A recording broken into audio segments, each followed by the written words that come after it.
Êxodo capítulo 3, versículo 10 ao 15.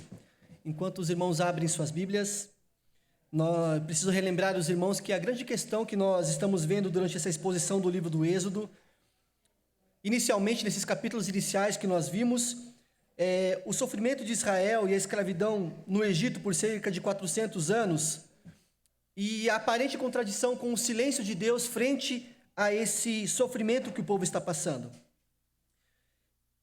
Esse é o tema central para a teologia bíblica do Antigo Testamento aqui no livro de Êxodo. A tradição teológica reconhece que existe uma tensão tanto do viés experiencial, ou seja, aquilo que o povo está vivendo no Egito, como também do ponto de vista teológico, no sentido que Deus se manifesta de forma progressiva ao povo no Egito. Nós vimos que no decorrer da história de Israel entra no Egito inicialmente para desfrutar de um acolhimento e ser salvo de uma fome que aterrorizava a região e por causa também da fama de José. Mas logo em seguida, depois que a fama de José passa, a descendência de Abraão então ali começa a sofrer uma dura escravidão. O relato que nós estamos caminhando na exposição de Êxodo até o momento mostra um povo que está gemendo debaixo de uma dura escravidão, de uma dura servidão no Egito. E esse sofrimento que o povo está passando no Egito não é um sofrimento incidental, não faz parte do enredo do pacto abraâmico. Nós já vimos também que Deus havia anunciado a Abraão que ele enviaria o povo para o Egito e que o povo ficaria lá por 400 anos sofrendo, sendo afligida no Egito. Mas Deus disse que ao final desse período, Deus havia de resgatar o seu povo e libertar o seu povo e levar ele para uma terra que mana leite e mel. Ao caminhar por essa exposição de Êxodo, meus irmãos, fica claro para nós que Deus é o doador da libertação.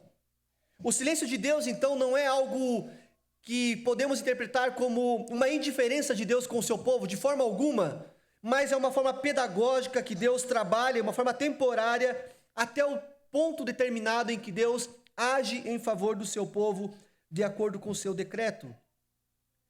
Então, portanto, o sofrimento do povo no Egito não é abandono, mas faz parte do enredo redentivo. Antes da libertação, vem a opressão. Antes da terra prometida, vem um deserto, vem uma escravidão.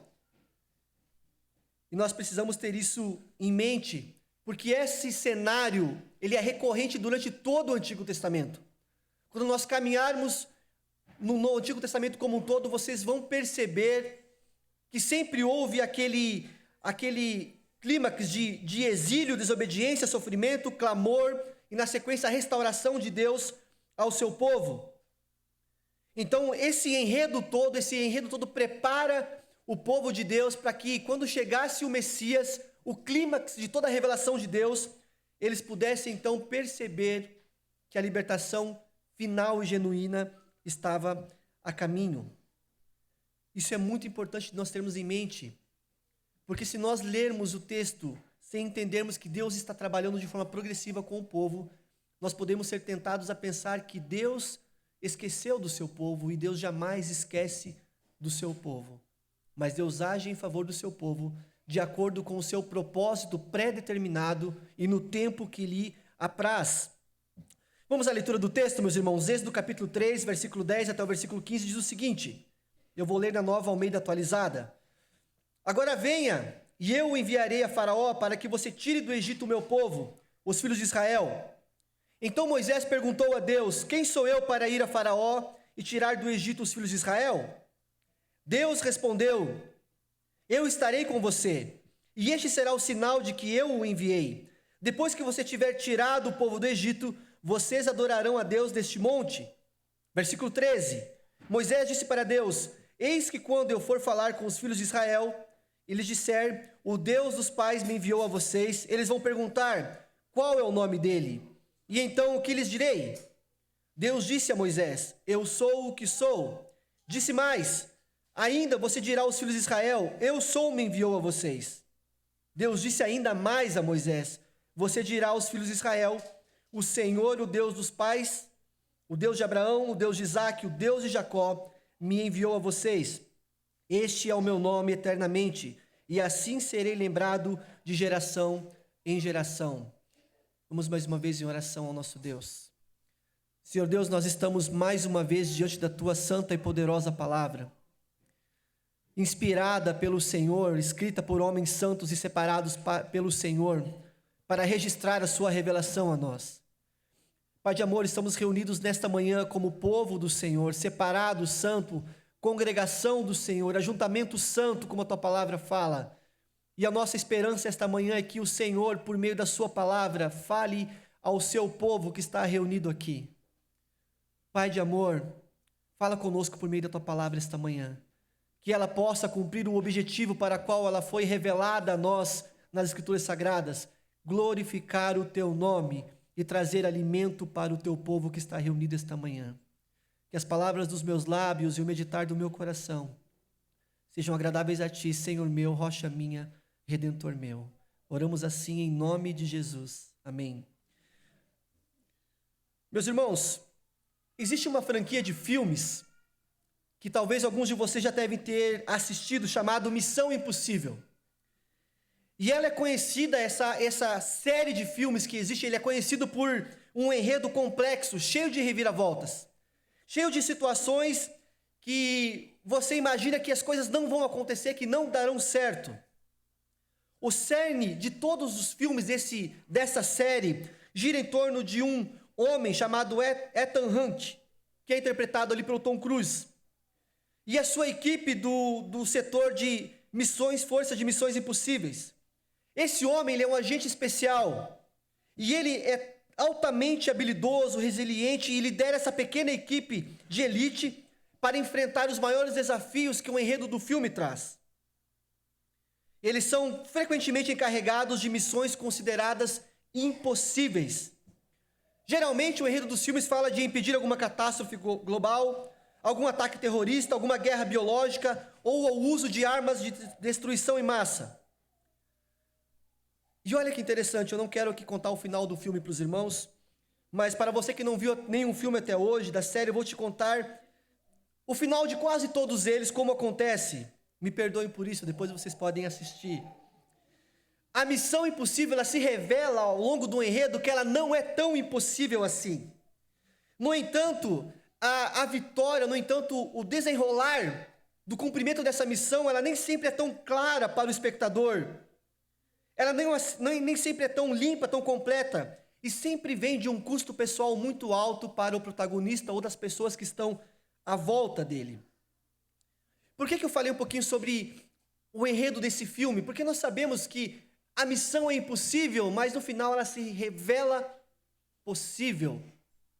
E você, quando vai sendo envolvido pelo enredo daquele filme, desses filmes, você vai percebendo que ele é preparado tudo para que a missão se torne possível.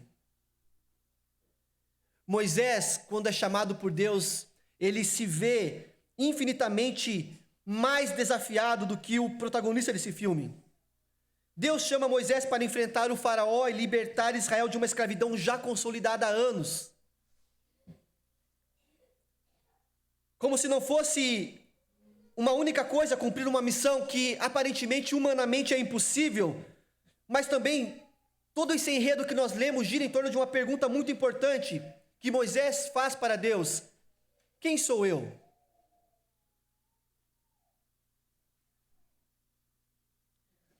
Mas a segunda pergunta que Moisés faz é a mais importante de todas, e aí está o clímax de toda a narrativa que nós lemos por essa manhã. Quem é Deus? E no sermão de hoje nós encontramos a resposta que Deus se revela como eu sou o que sou. Um nome que revela a presença de Deus, o poder de Deus, a fidelidade de Deus, a sua aliança. E eu quero caminhar com os irmãos esta manhã nestes versículos. Veja comigo no primeiro versículo que nós lemos, em Êxodo 3, versículo 10. Agora venha e eu o enviarei a Faraó para que você tire do Egito o meu povo, os filhos de Israel. Nesse primeiro momento nós temos aqui, nesse texto que nós lemos, nós temos exemplificado aqui o chamado, a autoridade e o propósito pelo qual Deus está chamando Moisés. Perceba, a sentença composta que une um chamado, venha, uma autoridade, eu te enviarei, e o propósito para que tires. Vamos analisar esse versículo juntos, meus irmãos. Perceba comigo aqui, há um convite claro de Deus para Moisés: venha. Perceba que em toda a Escritura, quando nós lemos, quando Deus de alguma forma ou outra se manifesta, se revela ao ser humano, a iniciativa sempre parte de Deus. A iniciativa não parte do ser humano que estava fazendo uma campanha de oração, buscando de Deus uma resposta, e então Deus respondeu simplesmente, mas Deus, ele, com base na sua aliança, ele toma a iniciativa de chamar Moisés. Em toda a Escritura é assim. Em Gênesis nós vemos que Deus toma a iniciativa de criar todas as coisas. Deus é quem cria o ser humano, Deus é quem cria o homem, a mulher e todas as coisas que existem e que nós desfrutamos hoje. Deus é que toma a iniciativa para criar tudo isso. Ele que estabelece a ordem no cosmos e cria o homem e a mulher à sua imagem e à sua semelhança. Após a queda, quando o ser humano peca e se afasta de Deus, não é o ser humano que se quebranta diante de Deus inicialmente e procura a Deus pedindo perdão por ter desobedecido a Deus. Não, Deus ao passear pelo jardim, ele procura o homem e ele estabelece a iniciativa redentiva. E vocês conhecem o texto sagrado onde Deus pergunta: onde você está? E o homem fala que estava nu, viu Deus no jardim, ficou com medo porque estava nu. E Deus então na narrativa pergunta: quem te falou que você estava nu? E ali naquele momento nós vemos o primeiro sacrifício. Um animal é morto para fazer vestes para o homem, para cobrir a nudez causada pelo pecado. Deus também, na continuidade da narrativa, é Deus que toma a iniciativa da preservação. Quando nós caminhamos um pouco mais, estamos ali na narrativa de Noé e todo o período que ele estava envolvido, Deus é que toma a iniciativa de livrar Noé e sua família do julgamento que viria sobre a terra. Deus é que toma a iniciativa de chamar um homem pagão chamado Abraão para sair do meio da sua terra, do meio da sua parentela e ir para uma terra onde Deus mostraria para ele. E a partir desse homem, Deus cria do nada um povo, uma nação com um propósito específico, de não se contaminar com as nações, com os povos vizinhos, porque dessa geração viria o Messias. Deus é que toma a iniciativa de nos chamar. Como se não bastasse esses exemplos do Antigo Testamento, quando nós olhamos para o Novo Testamento, principalmente ali em João capítulo 1, versículo de 1 a 5, a iniciativa pré-temporal vem do próprio Deus. O verbo que é Jesus estava com Deus e ele era Deus, é Deus. Ele toma a iniciativa de encarnar-se como um ser humano. Filipenses 2, 6 e 7 afirma que Jesus, subsistindo na forma de Deus, não julgou como usurpação ser igual a Deus. Antes a si mesmo se esvaziou, assumindo a forma de servo, tornando-se semelhante de homens. A iniciativa de Deus é um ato de alto sacrifício de Deus, para Deus se revelar a nós, seres humanos finitos, seres humanos pecadores, que se não fosse esse ato de Deus, nós estaríamos perdidos. Deus chama Moisés: venha. Deus é que nos chama. Deus é que vai em direção ao seu. Deus é que caminhou em direção a Adão no jardim, caminhou na Galiléia em direção aos seus discípulos. Deus que chama Abraão para uma missão é o mesmo que intercepta Saulo na estrada de Damasco. Deus é que ouviu o clamor do povo. Deus é que ouviu o choro da viúva de Naim. Deus é que promete um Redentor em Gênesis 3,15 e que torna isso possível por meio de Jesus Cristo. A iniciativa de Deus em ir atrás dos seus. A mensagem do Evangelho não é: vem até Deus, se você se esforçar mais, Ele vai te salvar. A mensagem do Evangelho é: antes de nós buscarmos a Deus, Ele foi e nos buscou. Irmãos, é profundamente significativo e revelador do caráter de Deus que em toda a narrativa bíblica a iniciativa relacional do ser humano para com Deus sempre parte de Deus. Parte sempre dele, e essa não é uma ação esporádica, como nós vimos, mas é um padrão que define o relacionamento entre Deus e a humanidade. Em essência, a narrativa bíblica não é uma história da humanidade buscando a Deus, mas é uma narrativa de Deus buscando e resgatando a humanidade. Isso nos fala de um amor que não espera ser amado primeiro, para então retribuir, mas é um amor que toma a decisão de antemão de amar pecadores e eleger pecadores para a salvação. É Ele quem ama primeiro. É Ele quem chama primeiro. Quem se move primeiro em direção aos seus eleitos. A resposta do ser humano, então, capacitado pelo Espírito, é arrependimento e fé, que é sempre uma reação à iniciativa graciosa de Deus e do Evangelho manifesto na pessoa e na obra de Cristo Jesus. Você que está me ouvindo esta manhã, não foi você que veio um dia a Cristo. Foi o próprio Deus, por meio do seu Espírito, que foi atrás de você. E te pegou e te trouxe até Ele. Será que temos alguém aqui esta manhã que está ouvindo a doce voz do Espírito chamando de forma eficaz? Vem. João capítulo 6, versículo 37 diz o seguinte: todo aquele que o Pai me dá, esse virá a mim, e o que vem a mim de modo nenhum lançarei fora. Mais na frente, no versículo 44 de João 6, ninguém pode vir a mim se o Pai que me enviou não o trouxer, e eu ressuscitarei no último dia. Crianças, prestem atenção. Deus dá o primeiro passo para ficar perto da gente. A Bíblia não é uma história sobre pessoas procurando Deus, mas é sobre Deus procurando pessoas. Pessoas que Ele ama muito. Então nós temos o chamado de Deus para Moisés. Venha. Nós temos então, baseado no que Deus está convidando Moisés para vir, numa autoridade sem tamanho. Eu te enviarei. Além do chamado de Moisés, nós temos então a autoridade que fundamenta esse chamado. Isso é muito importante, que o envio que Deus está fazendo com Moisés confere a ele a autoridade que vem do próprio Deus. Moisés não iria falar ou agir em nome próprio, mas como um representante de Deus diante de Faraó. E eu quero fazer aqui uma correlação com os irmãos, no texto que nós já lemos, já refletimos lá em Êxodo capítulo 2, versículo 14. Você se recorda desse texto? Quando Moisés ele vê um egípcio maltratando um hebreu, e então Moisés vai até esse egípcio para defender o hebreu e mata esse egípcio. E olha que interessante o texto de Êxodo 2,14. O homem respondeu: quem pôs você por príncipe e juiz sobre nós? Está querendo me matar como matou aquele egípcio? Moisés ficou com medo e pensou: com certeza já descobriram o que eu fiz. Perceba, Moisés aqui estava agindo em nome próprio.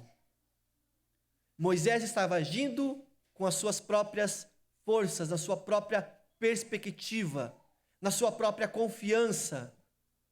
E todas as vezes que cada um de nós age dessa maneira, o resultado é semelhante ao resultado de Moisés. Claro que não um assassinato literal como Moisés fez, mas é pecado. Essa autoridade, então, que nós estamos lendo aqui em Gênesis 3, é uma autoridade que é diferente da autoridade política ou militar que o próprio Faraó possui. É uma autoridade espiritual, uma autoridade suprema, e é sustentado pelo próprio Deus, que se revela a Moisés no texto que nós estamos lendo. Moisés agora não ia agir ou falar em nome próprio. Deus está convidando Moisés, chamando Moisés para falar como representante dele próprio diante da maior autoridade daquele tempo. Essa autoridade vai responder uma das grandes perguntas que Moisés faz na sequência: quem sou eu para ir a Faraó? E a resposta de Deus, como nós veremos na sequência, eu estarei contigo. A autoridade reside no nosso Deus. O propósito desse chamamento de Moisés: para que tires o meu povo do Egito. Irmãos, nesse primeiro momento dos primeiros capítulos de Êxodo, o texto pode se parecer até um pouco repetitivo para nós, mas ele não é, porque se você prestar atenção devagar no texto, você vai perceber algumas nuances de comparação entre os primeiros capítulos que faz toda a diferença para a nossa compreensão. Em Êxodo capítulo 2, versículo 11, olha o que o texto fala. Naqueles dias, sendo Moisés já homem feito, saiu para visitar os seus irmãos e viu o trabalho pesado que faziam. Viu também que certo egípcio espancava um hebreu. E aqui eu quero fazer um destaque. Um do seu povo. Quando nós lemos Êxodo capítulo 3, versículo 10, o texto nos diz o seguinte: agora venha e eu enviarei a Faraó para que você tire do Egito. Quem que Deus está tirando do Egito? Não é o povo de Moisés. Deus fala, o meu povo. Os filhos de Israel. Há pequenas nuances que nós precisamos perceber no texto. O povo que estava prestes a ser libertado não é o povo de Moisés, simplesmente, mas é o povo do próprio Deus. Isso nos mostra que o objetivo claro que Deus tem com Moisés é a libertação do seu povo. Não é apenas tirar Israel da opressão, mas é tirar Israel da opressão para Deus. Em direção a Deus, a fim de servir a Deus, a fim de ir até o monte no deserto, adorar a Deus. Não é uma libertação vazia. Isso mostra que a missão não é centrada no libertador humano. Por mais que Moisés é ali o mediador dessa aliança que será firmada logo na sequência no Monte Sinai, mas o personagem principal aqui não é Moisés, é o próprio Deus que liberta o seu povo.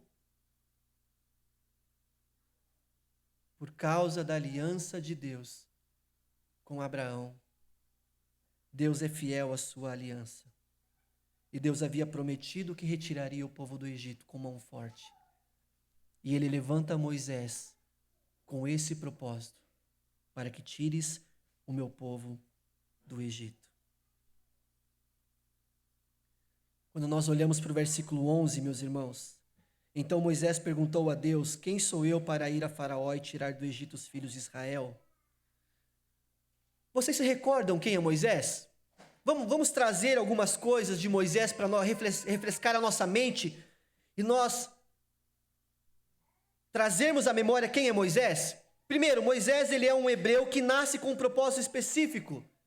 Quando nós lemos lá no comecinho, não significa que o fato dele ser bonito é que ele foi livrado da morte, mas o fato dele ser formoso aos olhos do Senhor indica que Deus tinha para ele um propósito específico. E por isso Deus, então, o livra da morte. Então, primeiro, Moisés é um menino que tem um propósito específico que nasce. Na sequência, Moisés, ele é um menino criado como filho da filha de Faraó. Em seguida, já adulto, Moisés, então, ele assassina um egípcio. Ele é um assassino. Na sequência, nós temos Moisés como um peregrino fugitivo que foge do Egito e vai então para Midian. E lá em Midian, olha que situação que a vida mostra. Lá em Midian, ele é reconhecido como um egípcio. Êxodo 2,19, elas responderam, aqui as filhas de Jetro, um egípcio nos livrou das mãos dos pastores e ainda nos tirou água e deu de beber ao rebanho. Talvez a única coisa que Moisés não queria ser reconhecido era como um egípcio, porque ele estava fugindo do Egito. Na sequência, nós temos Moisés vivendo como um pastor de ovelhas do seu sogro. Êxodo 3:1, Moisés apacentava o rebanho de Jetro, seu sogro, sacerdote de Midian, e levando o rebanho para o lado oeste do deserto, chegou a Horebe, o monte de Deus. Então perceba, quem é Moisés?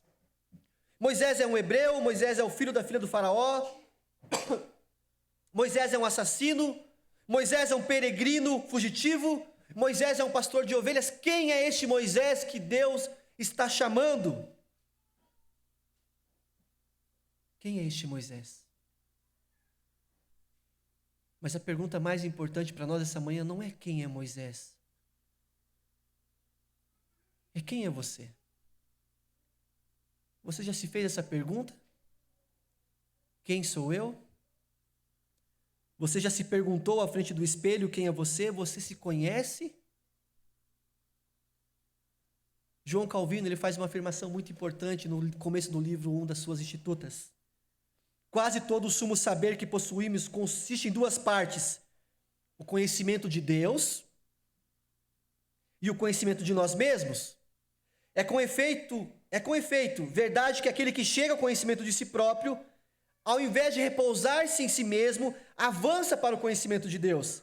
Pois, visto que a nossa miséria sobrevém da ignorância de Adão, do pecado de Adão, ninguém pode ser levado a considerar seriamente a si mesmo, sem sentir, antes de tudo, que é infeliz e que está perdido. A consciência de sua própria nudez, do seu próprio pecado, da sua indigência, da sua miséria, deve produzir ao ser humano desespero. Por isso, cada um de nós deve ser tanto mais estimulado a considerar a bondade de Deus, quanto mais claramente reconhece a sua própria miséria. Pois não se trata de uma miséria qualquer, mas de uma perdição da qual não podemos escapar, a não ser recorrendo a Deus. Por outro lado, é claro que ninguém pode contemplar a Deus claramente sem que, em consequência, seja levado a um exame de si mesmo.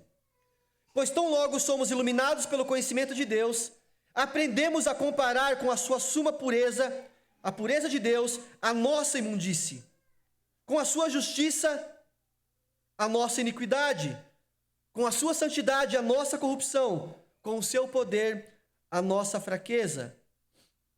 Daí aquele soberbo sentimento da nossa própria justiça, poder e sabedoria desmorona e desaba, e nós, humilhados e confundimos, aprendemos a nos prostrar. Aprendemos a nos prostrar. Se você já se fez a pergunta, quem é você? Se você já procurou se conhecer, a única reação possível para você é o desespero.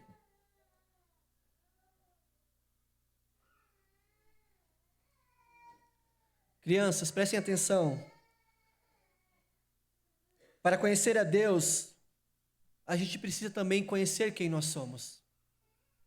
E as Escrituras revelam, crianças, que mesmo vocês tão pequeninos, são pecadores, são maus por natureza e precisam de um Salvador. Pais, não desconsidere essa verdade das Escrituras. Os nossos filhos precisam de um Redentor. E é nossa responsabilidade, mais é nossa obrigação, apresentá-los a Jesus. Se nós olharmos essa pergunta de Moisés, nós podemos ser tentados a pensar que Moisés está com uma crise de identidade. Mas, na verdade, é o contrário. Moisés tem a clara noção de quem ele é. E por essa razão ele pergunta a Deus a respeito disso, reconhecendo sua total incapacidade de ser um representante de Deus, é que leva Moisés a perguntar: quem sou eu para tirar o povo do Egito?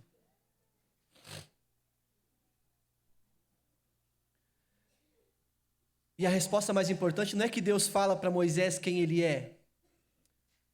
Não é que Deus olha para Moisés e fala: Moisés, seu lindo, você é o centro do meu coração. Não é isso que Deus fala para Moisés. A resposta de Deus não está baseada em quem Moisés é.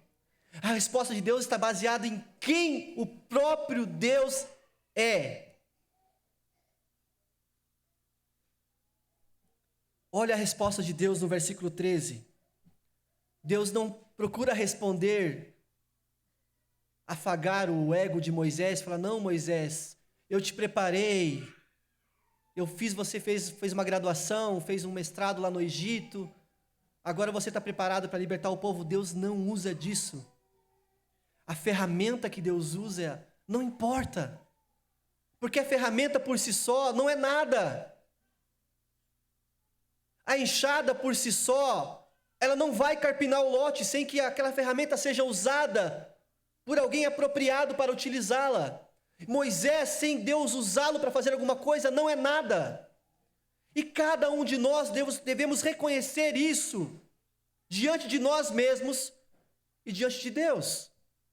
Se Deus, por sua graça, nos usa para levar a sua mensagem, é somente por sua graça, não é porque ele viu nada de especial em nós. Por isso que nós ensinamos que a eleição é incondicional. Não há nada de bom em nós que fizesse com que Deus nos escolhesse para sermos salvos. Essa é a mensagem do Evangelho, não é por mérito, é por uma graça genuína baseada no amor eletivo, antes da fundação do mundo. Deus é direto na sua resposta. Olha o que Deus responde, versículo 12. Eu estarei com você. E essa resposta de Moisés, irmãos, é uma resposta que deveria fazer com que o nosso coração esta manhã descansasse. Frente aos tantos desafios que nós enfrentamos no dia a dia, frente à forma pecaminosa que muitas vezes nós nos pegamos no nosso dia a dia, nos esquecendo do nosso Salvador, do nosso Deus, negligenciando a palavra de Deus, a comunhão com Deus. Essa resposta tem que trazer ao nosso coração descanso, mas não negligência. Deus responde para Moisés, não quem Moisés é, mas que Deus estará com ele. E quando nós temos a consciência de que o Deus está conosco por meio do seu Espírito Santo, você pode se recordar do texto que fala, se Deus é por nós, quem será contra nós? Não é no sentido triunfalista, tá, irmãos? Não é no sentido da teologia do coach que impera os nossos dias, mas é no sentido que não é que nós vamos vencer todas as batalhas da nossa vida, não é que nós vamos viver de vitória em vitória, mas é que o fato de nós sabermos que Deus está conosco em nós por meio do seu Espírito, deve tranquilizar o nosso coração e trazer a nós aquela tranquilidade de saber que aconteça o que aconteça comigo neste mundo, Deus está comigo por meio do seu Espírito. Deus é direto na sua resposta, eu estarei com você, e este será o sinal de que eu o enviei. Depois que você tiver tirado o povo do Egito, vocês adorarão a Deus neste monte. Deus ainda, além de falar que ele estará com Moisés, ele ainda traz um sinal visível para Moisés. A resposta de Deus à pergunta de Moisés não repousa sobre quem Moisés é, mas sobre quem estará com ele no meio desta missão. Eu estarei com você. Por diversas vezes nós encontramos paralelos nas Escrituras Sagradas, onde somos incentivados a não confiar em nós mesmos. Deus aqui ele não está preparando Moisés para confiar no seu braço, para confiar na sua capacidade, na sua inteligência, mas Deus está mostrando para Moisés que ele deveria confiar em Deus somente. Jeremias 17:5, 6 fala o seguinte, assim diz o Senhor, maldito aquele que confia no ser humano, que faz da carne mortal o seu braço, e cujo coração se desvia do Senhor, porque ele será um arbusto solitário no deserto, e não verá quando vier o bem. Pelo contrário, morará nos lugares secos do deserto, na terra salgada e inabitável. Uma pergunta para nós pensarmos. Você confia demasiadamente em si mesmo?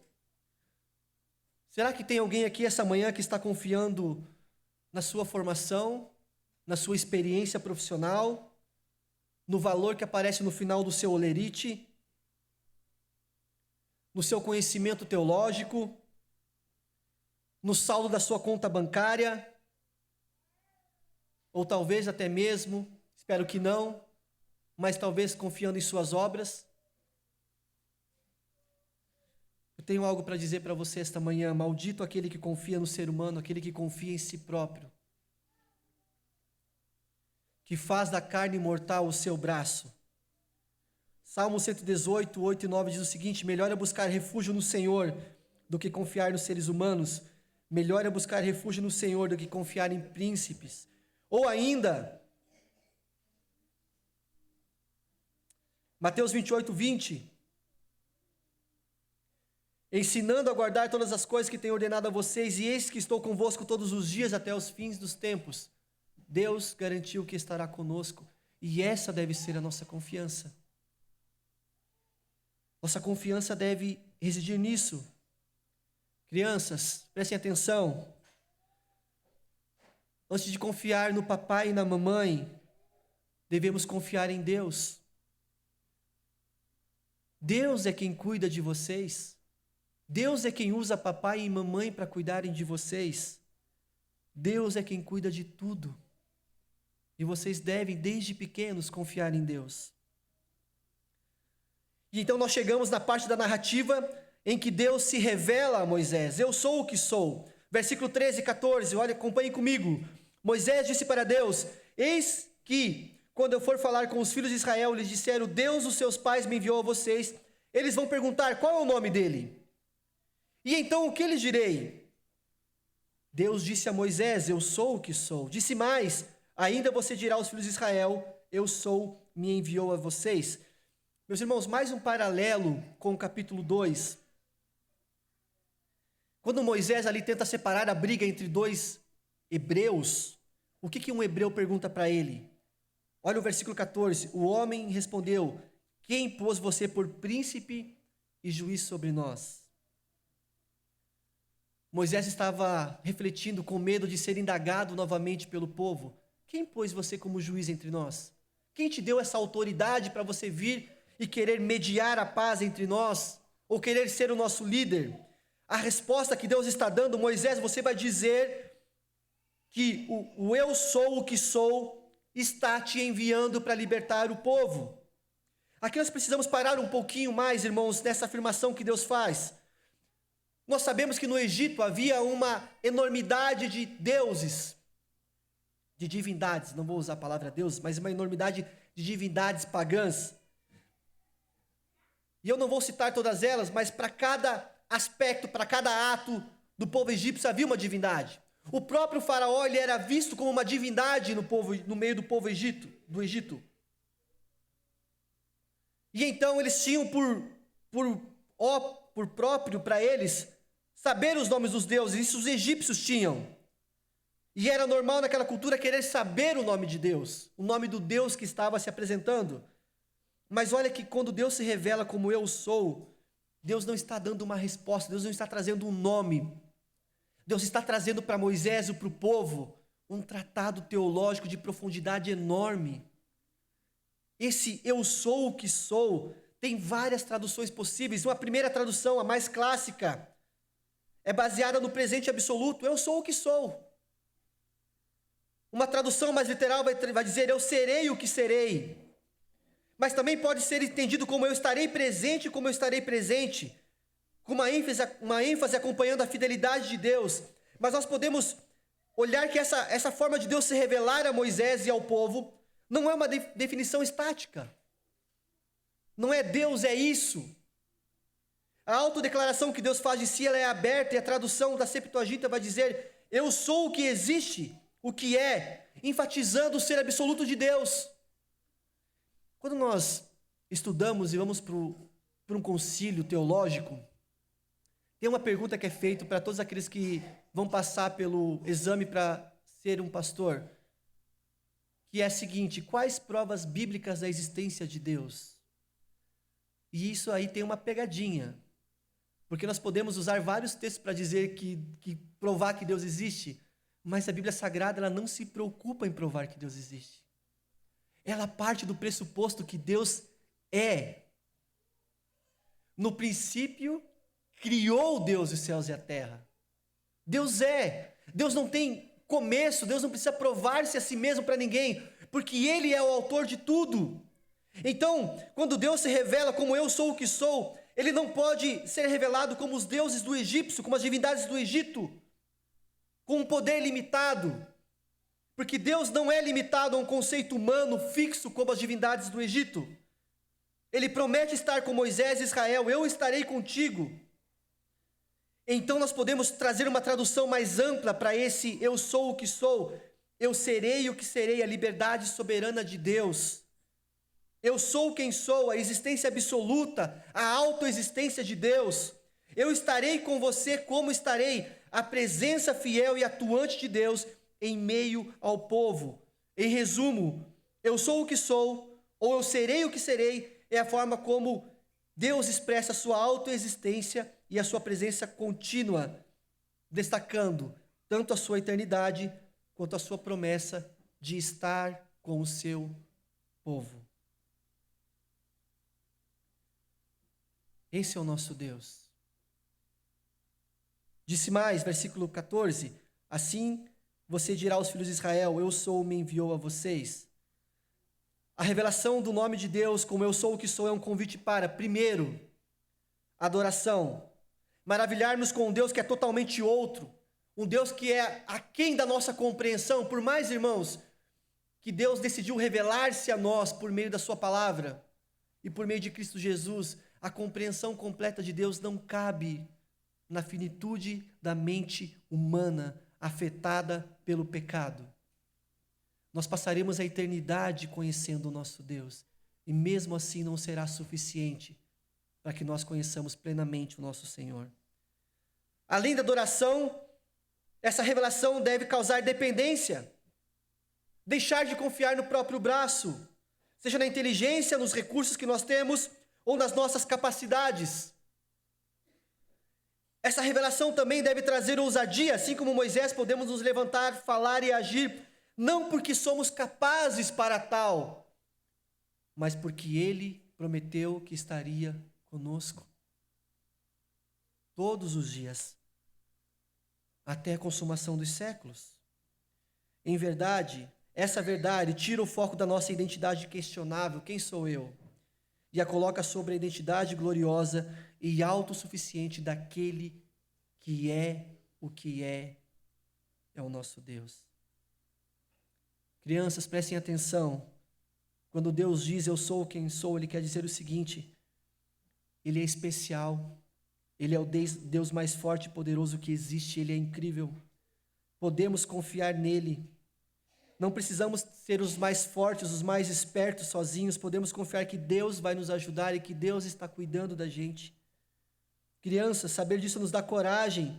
Assim como Ele deu coragem para Moisés, Ele também está do nosso lado. Quando temos medo do escuro, podemos lembrar que não estamos sozinhos, porque o Deus eu sou está conosco.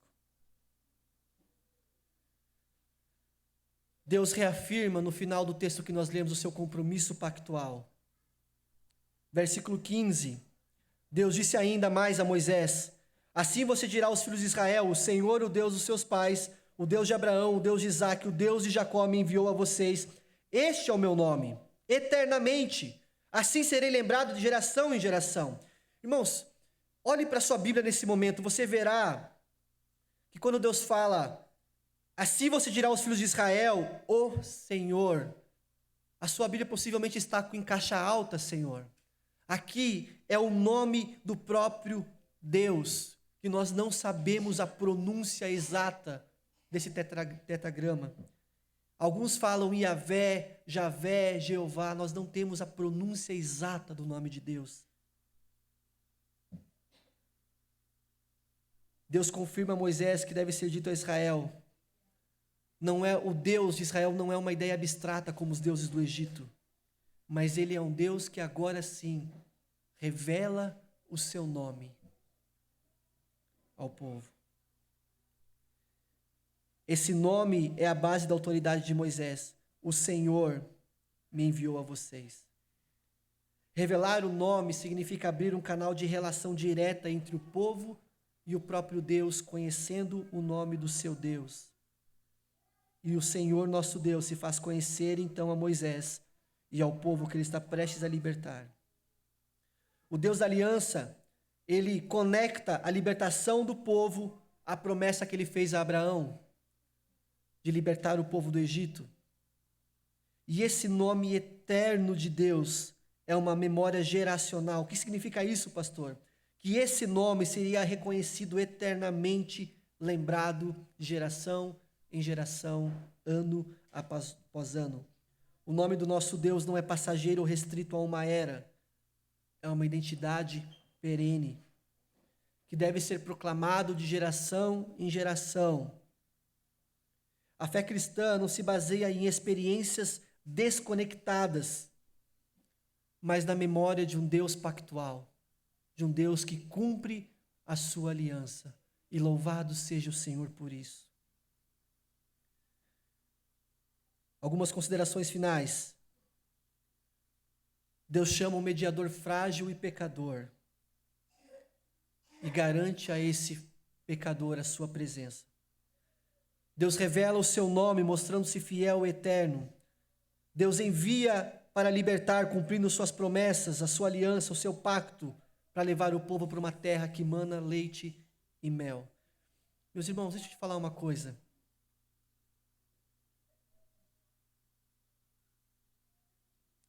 Há uma promessa de Deus para esse povo de levá-los para uma terra prometida que mana leite e mel. E para cada um daqueles que pertencem ao Senhor, para nós que somos o povo do Senhor, há uma promessa que Deus nos levará para uma terra muito melhor que Canaã terrena, Canaã celestial. Mas eu quero te lembrar uma coisa: a terra que emana leite e mel não é aqui. Deus, ele resgata o povo do Egito. Cristo nos resgata da escravidão do pecado, assim como Deus fez com o povo no Egito. Mas entre sair da escravidão do pecado, sair da escravidão do Egito e chegar na terra prometida, onde mana leite e mel, há um enorme deserto de peregrinação a ser passado. E é isso que nós estamos fazendo aqui nessa terra. Estamos peregrinando. E no deserto, e nessa peregrinação, há momentos em que Deus vai fazer chover comida do céu. Há momentos em que Deus vai mostrar uma direção clara para onde nós devemos ir. Há momentos que a coluna de fogo vai guiar o povo à noite. Há momentos em que a nuvem vai proteger o povo do sol. Mas há momentos que haverá silêncio de Deus, da parte de Deus. Há momentos em que clamaremos ao Senhor e talvez não escutaremos respostas. Mas nós devemos nos lembrar que nós somos peregrinos. E peregrinos são convidados a peregrinar, a continuar caminhando. Meus irmãos, não faça como o povo na peregrinação que murmurou contra Deus. Não faça como o povo que construiu altares e bezerros de ouro. Não faça como o povo no deserto. A lembrança do Deus, eu sou o que sou, é para nos lembrar que nós devemos continuar caminhando dia após dia. E o sofrimento nesta vida, meus irmãos, funciona como um chamamento de Deus para nos desmamar deste mundo pecador que nós vivemos. Para nos fazer olhar não para aqui e agora, mas olhar para a eternidade. E muitas vezes Deus manda o sofrimento sobre nós para chamar a nossa atenção, porque nós estamos tão confortáveis nesse mundo, que muitos podem pensar, não, tá bom assim, não, Deus, demora um pouquinho mais para vir, tá tão bom o que eu estou vivendo. Deus prometeu uma terra para nós, uma terra de delícias, uma terra de fartura, uma terra de prosperidade, uma terra onde nós não seremos mais escravos do pecado, mas nós ainda não chegamos lá. Nós estamos caminhando. Eu quero que você saia esta manhã aqui, consciente de que você precisa continuar caminhando. Pastor, até quando? Já estou com os pés cansados. Até Cristo retornar, ou até nós irmos nos encontrar com Ele. Essa esperança, ela tem que estar viva em nosso coração. Ou nós iremos encontrar o nosso Deus, ou Ele voltará para nos buscar. Essa é a mensagem que Moisés vai levar para o povo, libertar do Egito e levar por uma peregrinação rumo à terra prometida. Que Deus nos ajude e nos abençoe durante a nossa peregrinação neste mundo. Vamos orar.